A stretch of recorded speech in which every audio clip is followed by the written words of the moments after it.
अस्सलाम वालेकुम वरहमतुल्लाहि वबरकातुहू सल्लल्लाहु अलैहि वसल्लम। जी तो दोस्तों, आप देख रहे हैं अल खैर इब्राहिम टेलर और मैं हूं फ़हीम इदरीसी। आज की वीडियो में मैं आपको एक जेंट सूट की जो ख़र्चा फ्यूज़िंग है वो करके दिखाऊंगा कि किस तरह से आप आसानी और इजी से तरीके के साथ आप ख़र्चा फ़ोल्ड कर सकते हैं। और इंशाल्लाह इस ख़र्चे की जो फ़ोल्डिंग हम करेंगे उसकी बिल्कुल भी बबलिंग नहीं आएगी। तो चलें यहाँ पे स्टार्ट करते हैं। और आपको इधर सबसे पहले ये मैं जो कॉलर का बैन है उसकी फ्यूज़िंग करके दिखाता हूँ। इस तरह से आपने इसकी ये फ्यूज़िंग कर लेनी है। और यहाँ पे मैंने ये दोनों पल्ले लिए हुए हैं जिस पर फ्यूज़िंग होगी, और दूसरा जो साथ इसके जॉइंट होगा वो भी मैंने साथ ही इसके लिया है। इस तरह से आप इसे फ्यूज़िंग करके बुकरम को थोड़ा सा वतर लगाएंगे शावर के साथ, ताकि जो बुकरम है वो जितनी श्रिंक होनी है वो श्रिंक हो जाए। उसके ऊपर ये सेकंड पल्ला जो इसका लगता है उसे भी हम यहाँ पे फ्यूज़ कर लेंगे। कुछ जो टेलर दोस्त होते हैं वो कॉलर को पहले ही फ्यूज़ कर लेते हैं, बुकरम और कॉलर को पहले ही श्रिंक कर लेते हैं, लेकिन मैं फ्यूज़िंग के साथ साथ ही इसे श्रिंक करता हूँ और इसको माया के साथ ये इसकी मैं फ़ोल्डिंग करता हूँ, क्योंकि थोड़ी मज़बूती भी आ जाती है इससे और जो ख़र्चा है वो ख़राब नहीं होता। इस तरह से आपने इसकी फ़ोल्डिंग कर लेनी है बैन की, और इसके साथ ऊपर तकरीबन 2 सूत का आपने दबाव रख लेना है जो फ़ोल्डिंग के वक्त बैन कॉलर के साथ जॉइंट होगा। तो यहाँ पे हमारा ये बैन फ्यूज़िंग हो गया है और इसके नीचे वाला पल्ला भी हम साथ ही रख देंगे। उसके बाद यहाँ पे हम अपनी जो कमीज़ की बटन टेक है उसको यहाँ पे फ्यूज़िंग कर लेंगे। एक्स्ट्रा पीस जो है वो हम यहाँ से कट कर देंगे और इसे भी वैसे ही शावर के साथ हम श्रिंक कर लेंगे और इसकी यहाँ से बिल्कुल साथ साथ किनारे के हम फोल्डिंग कर लेंगे इस तरह से। ये फ्रंट वाली साइड से भी, और इसके साथ बिल्कुल थोड़ा सा आधी इंच का दबाव रख के हम ये वाला कपड़ा जो है वो कटिंग कर देंगे और इसकी भी फोल्डिंग कर लेंगे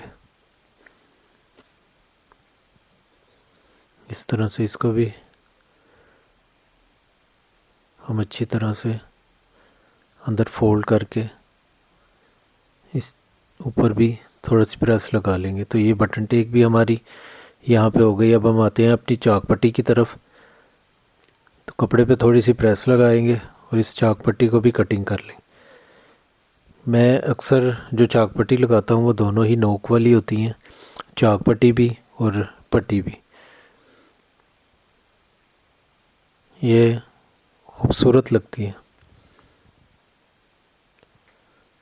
तो इसकी नोक वाली साइड से हम इस तरह से दबाव कट कर लेंगे और इसकी एक साइड को इस तरह से फोल्डिंग कर लेंगे।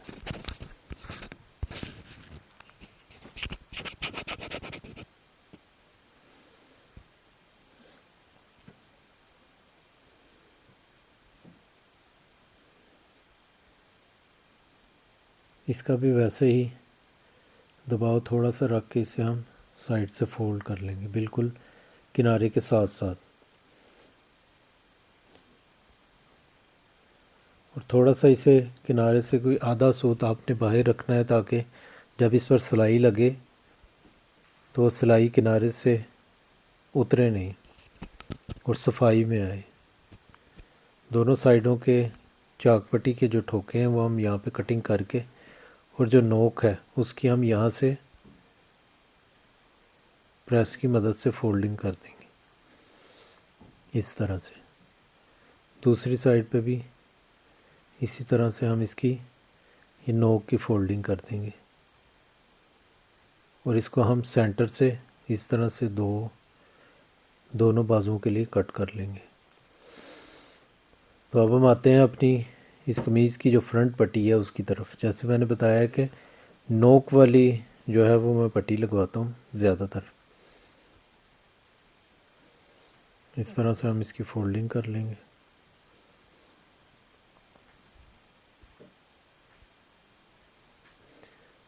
ये फ्यूजिंग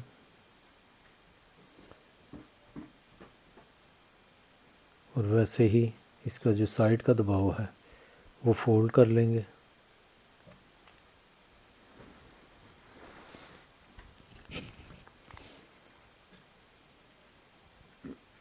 इसको भी इस तरह से बिल्कुल बुकरम के साथ साथ आपने जो है इसकी फोल्डिंग करके इसका दबाव कटिंग कर लेना है और इसे भी इस तरह से अंदर फोल्ड कर देना है आपने।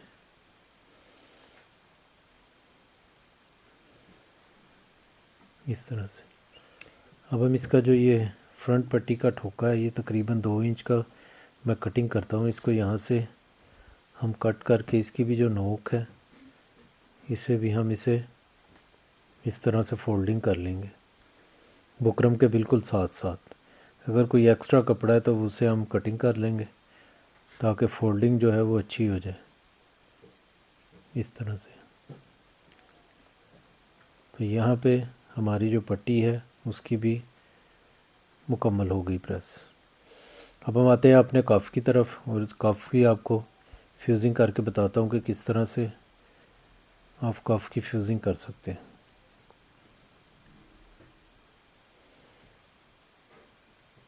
यहाँ पे पहले एक कफ की कटिंग कर लेंगे।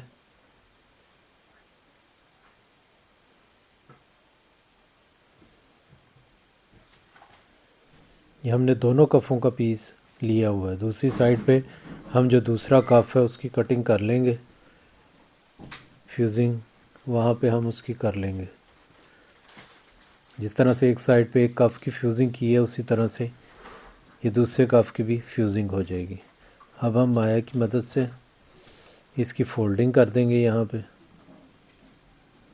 ये देखें, अच्छी तरह से आपने कोशिश करनी है कि ये फोल्डिंग बहुत अच्छी हो। जितनी आपकी फोल्डिंग अच्छी होगी उतना ही ज़बरदस्त आपका जो कफ है उलटने के बाद उसमें फिनिशिंग आएगी। इसकी हम दूसरी साइड से बिल्कुल किनारे के साथ फोल्डिंग कर देंगे इस तरह से। ये यहाँ पे ये कफ हमारा यहाँ पे फोल्ड हो गया। दूसरे को भी हम पहले एक साइड से फोल्डिंग करेंगे और ऊपर वाली साइड पे दबाव ज़रूर रखेंगे जहाँ से हमने सिलाई के लिए कपड़ा लेना है इस तरह से, क्योंकि यहाँ पे कपड़ा रखना ज़रूरी है। अक्सर जो दोस्त हैं वो कपड़ा नहीं रखते, बुकरम के साथ ही वो गुलाई की सिलाई लगा देते हैं जिससे। तो यहाँ पे हम अब आ जाते हैं अपनी कमीज़ के कॉलर की तरफ और इस कपड़े को थोड़ा सा प्रेस लगा के हम पहले जो बड़ा पीस है कॉलर का उसको फ्यूज़ करेंगे और छोटा पीस बाद में फ्यूज़ होगा। यहाँ पे मैंने इस बड़े पीस की फ्यूज़िंग शुरू कर दी है। कोशिश आपने यही करनी है कि जितने अच्छे तरीके से ये फ्यूज़िंग होगा, आप इसे टाइम देंगे, हीट पूरी देंगे तो ये बहुत ज़बरदस्त फ्यूज़ हो जाएगा। एक पीस को प्रेस करने के बाद दूसरा पीस यहाँ पे आपने रख के चेक कर लेना है कि कोई फ़र्क तो नहीं है। अगर फ़र्क हो तो इसे आपने छांट लेना इस तरह से दोनों साइडों से। ये देखें आप बिल्कुल परफेक्ट आ गया। ऊपर वाली साइड आपने बिल्कुल साथ और नीचे वाली थोड़ी सी पीछे होगी ताकि जब ये सिलाई लगे तो ये हिस्सा जब बैन के साथ लगता है तो ज़्यादा मोटाई में नहीं आता और इजीली कॉलर जो है वो गोल हो जाता है प्रेसिंग में। इस तरह से आपने पूरी हीट से देनी है। उसके बाद ये जो बुकरम के जो पीस हैं इसको हमने इसकी नोक पे लगाना है ताकि कॉलर की जो नोक है वो थोड़ी मज़बूती में रहे इस तरह से।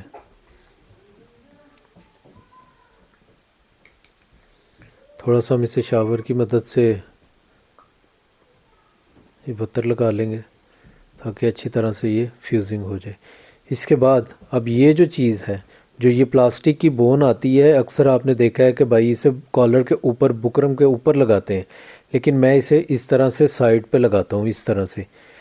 अक्सर देखा जाता है कि जब कॉलर धुलता है तो ये बाहर शो हो जाती है।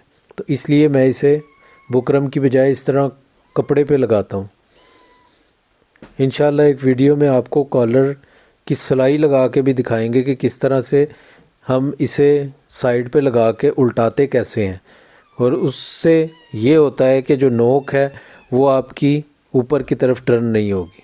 ये दोनों पीस हमने यहाँ पे कटिंग कर लिए हैं। बुकरम वाला भी फ्यूजिंग हो गया और नीचे वाला जो जिसके साथ ये